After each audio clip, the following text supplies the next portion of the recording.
Well, I just finished up a long day of work. It's at least a 12-hour day of work. But when you love what you do, it doesn't feel that good. It's just playing in the dirt, clearly. I haven't showered yet. So I'm getting ready to shower. I'm losing daylight. I'm getting eaten alive by no-see-ums. If you don't know what no-see-ums are, I'm happy for you. Okay, they're little demons.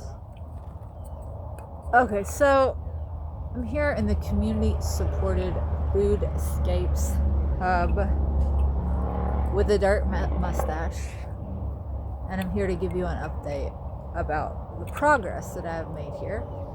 And this is to show you what just one person can accomplish in a very short period of time. I have had a little bit of help, but mostly I've been working on my own. I've made a few videos on the progress of this banana circle, which I broke ground on about a week and a half ago. So I will show you where I'm at on this, and I will show you what I did today, which was plant quite a few fruit trees. So this is the chicken run. We just got this up in the last 2 days. So we have 5 adult laying hens, 5 or 6, and then we have 5 chicks, and we have 14 more on the way. This is the banana circle. This is a compost pit, a water catchment, and a garden all rolled into one. So today what I did was I built a trellis, and on this trellis I'm going to plant yard-long beans. They are this really cool variety of beans that, yes, grow up to 3 foot long. So the idea is that they will hang down and make a cool little curtain of beans. They're maroon. I think it will be very cool. And then we're gonna put a cool solar light up there. That kind of looks like a pair of hands, right? And so I did that. Wow, that's fuzzy. Sorry. This berm, the circular berm around the compost pit, has been planted with okra and tomatoes and various herbs and flowers and black-eyed peas for nitrogen fixation, and they'll all feed off of what's going on in here. And today I also inoculated these wood chips with wine cap mushrooms, which is an edible variety of mushrooms that grows well here in Florida. It likes dappled sunlight, so we should get I think 2 flushes of mushrooms per year from this. And once you get a flush, they will just keep coming back year after year. You never have to, as long as you leave a few and you don't harvest them all, they will drop their spores and they will keep coming back. And wine cap is a saprophytic mushroom, meaning it likes to break down and decompose woody material. So that's why we're growing them in wood chips. Also today, I planted 2 papayas. One here, one over in the southwest corner of the garden. Tyson is chasing a chicken, trying to put them up for the night.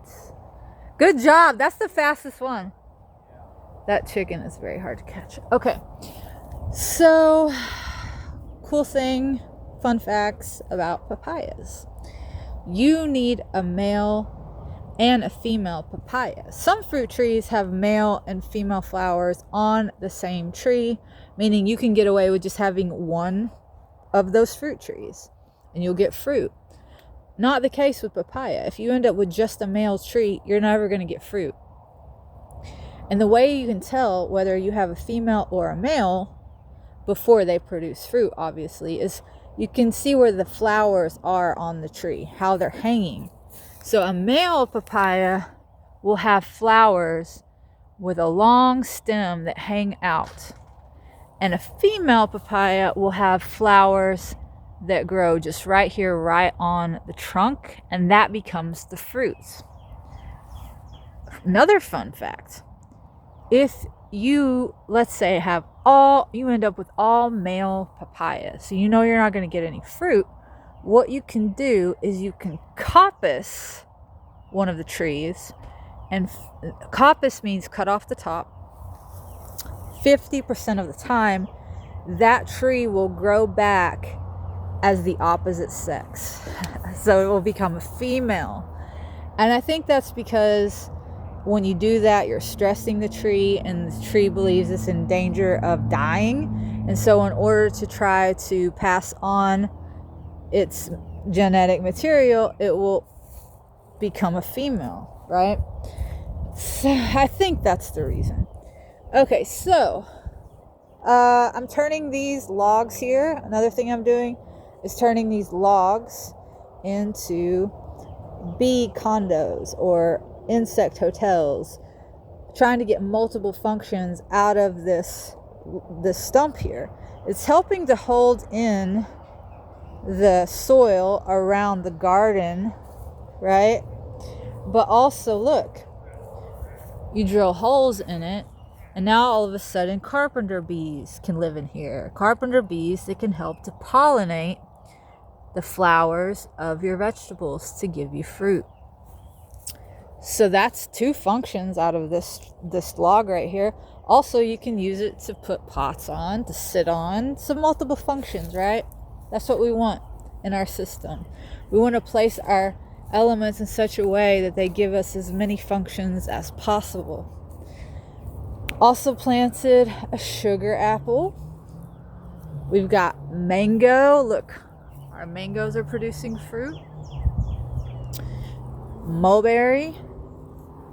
Planted a Jamaican strawberry tree today, and we're probably going to put in a small pond right here.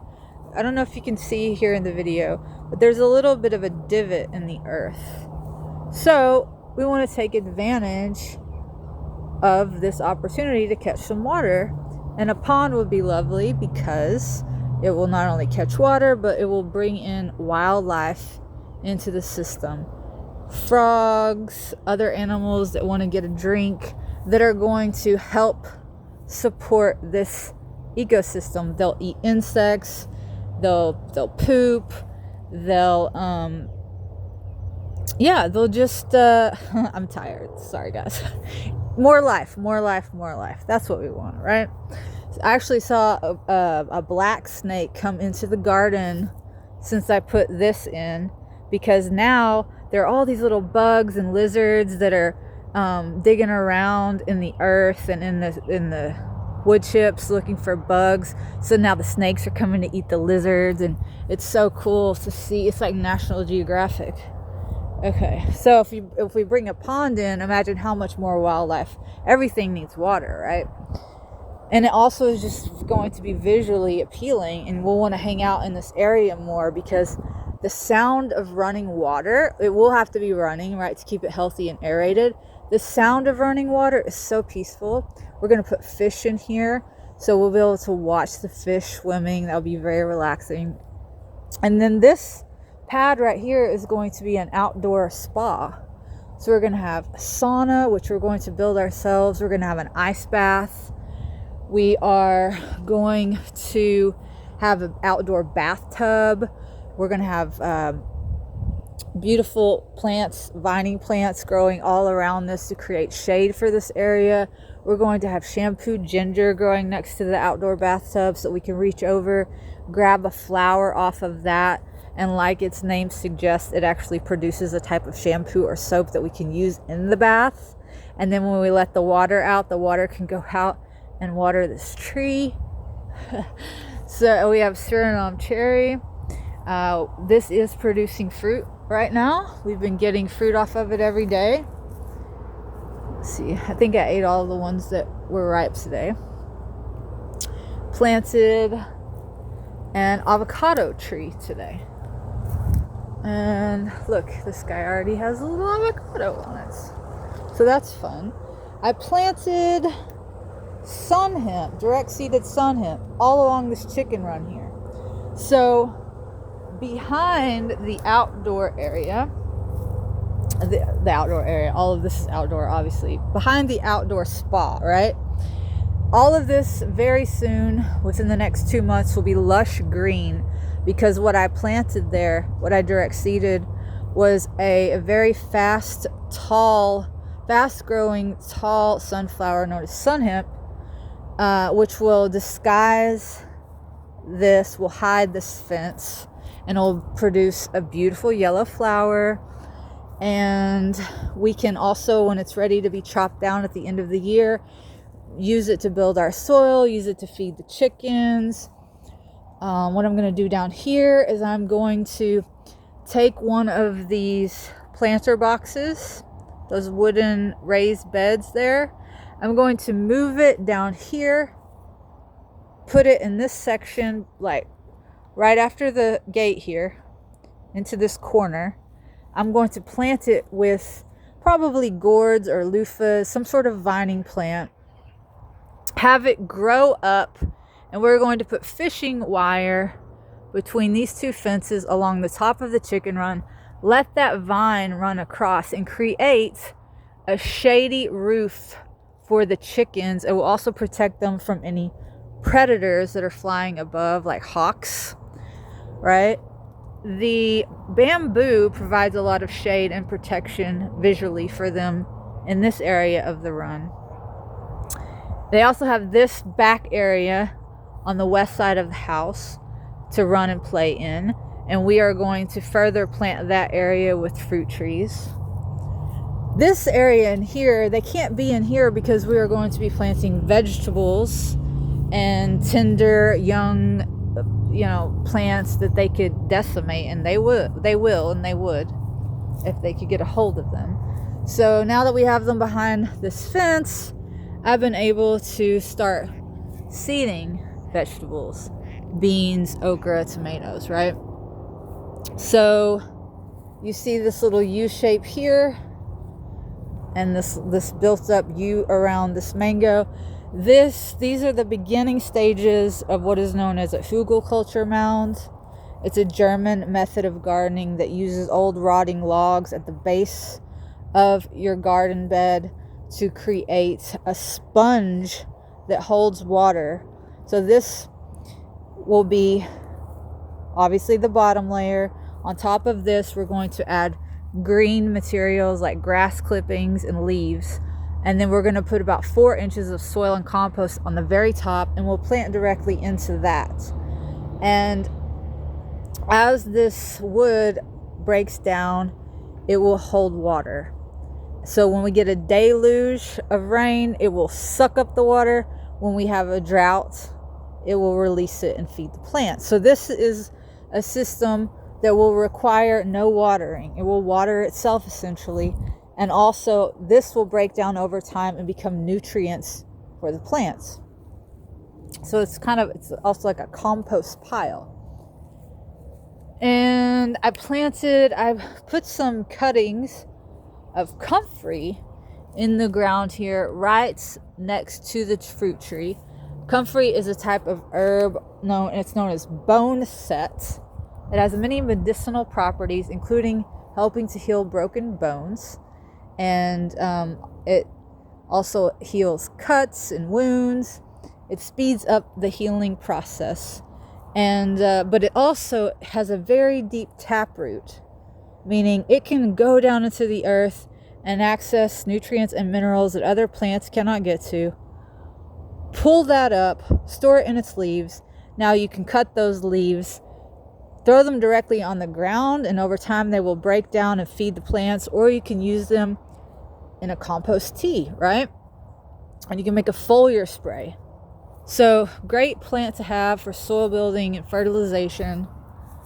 What else?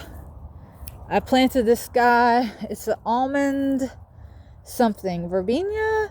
It becomes a tree, and it's very, very fragrant, sweet smelling. The bees go crazy for it. And we do have bees back here in the corner. That orange box back there, that's honeybees. So I'm trying to get some things going for them. So I've planted some flowers. I've got some coral.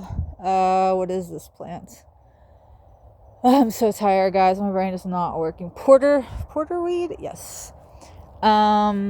Bee balm, Mexican heather, tropical sage, society garlic with the purple flower. Bees love purple and blue. That's their favorite. And check this out. Isn't this cool? This is the coolest thing of all. I am basically a mad scientist, guys. So I make elixirs, okay? I dabble in herbalism. Now, so I make herbal elixirs. I've also recently, in the last 2 years, gotten into cymatics, which is the study of how impacts matter. So what I do with my herbal elixirs is I put them on a cymatics machine, which is a machine which vibrates a metal plate at a certain frequency. I use the solfeggio frequencies, vibrations, which have been shown to treat certain ailments within the body or the psyche. So I infuse my herbal elixirs with those vibrations. I create a living elixir. I also serve them in these glasses, which are full of lights. Okay, so they're herbal and luminescent. So what I have decided to do is to dose our plants in our nursery with herbal luminescent cymatic compost tea. This is an experiment I'm doing. I am going to infuse the compost tea with the frequency of love, with the frequency of harmony, with whatever I want to serve these plants, okay? I'm going to do it and see how it impacts their growth. And I've also made some updates to my herbal luminescent cymatics elixirs. I'm also going to start putting electrolytes in there, maybe some colloidal silver. And what I originally was doing was I was infusing the drinks and taking them off of the machine and then drinking them. But I'm going to see what happens when I leave them on the machine and drink them from a straw while they're still actually vibrating. I know all of this sounds very dorky probably, but I'm a dork and that's okay. I love myself. So, okay, that's where we are in the garden, the community supported Foodscapes hub. Only 2 weeks in, 2.5 weeks. And there was really nothing going on here before that. This is one woman with a lot of passion and heart. So imagine what a family could do. And I am working with a family and they are helping me some. But I'm just saying, it's a little bit goes a long way. A little bit of passion. And I have a lot actually. So, but what I'm saying is, what I showed you is a lot here, right? And you wouldn't think like that one person could do all of this in 2 weeks. But it can be done. And I'm doing it. And we're going to make this a community space.